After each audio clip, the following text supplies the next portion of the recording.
As I said last year, I did a big video at the end of the season, so I'm going to do videos along the way this year.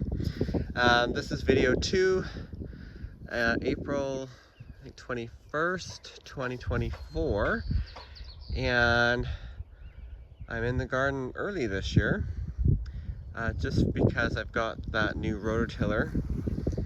In the past, I've had my dad rototill with a large tractor and rototiller.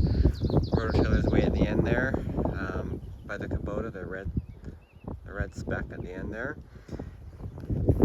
Which is great when my dad used to rototill for me, but we'd have to wait until all the sections were dry enough to till. And that often was, you know, kind of at the end of April or early May. So I thought with the smaller rototiller, it's a bit more work for me, but I can also spread the work out a bit because I can kind of get into sections that are dry enough to plant and get some of those earlier crops in, like potatoes. So I've got 2 rows of potatoes. They're just shy of 40 feet. I think they're like 38 feet or maybe 37. And I've doubled them up with drip tape, and I put them under a compostable mulch, that black plastic there. I tried it last year and I was quite happy with it because it pretty well, I didn't have to dig it out in the fall. It just kind of disintegrated over the winter and there wasn't much of a trace of it left this spring. So I'm going to use it again this year and help me keep the weeds down. And this is the earliest. Under the white cloche here, I've done a double row of beets. Usually you can put beets in April if it's, you know, not too cold. It's been below 0 last week. Probably -1 or 2 down here, even maybe a bit cooler.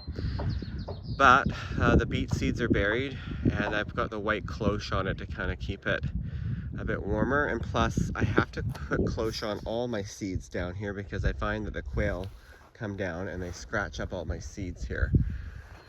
So everything's on drip line. You can see on this roll in the back here, I've got a drip line that I recycled from last year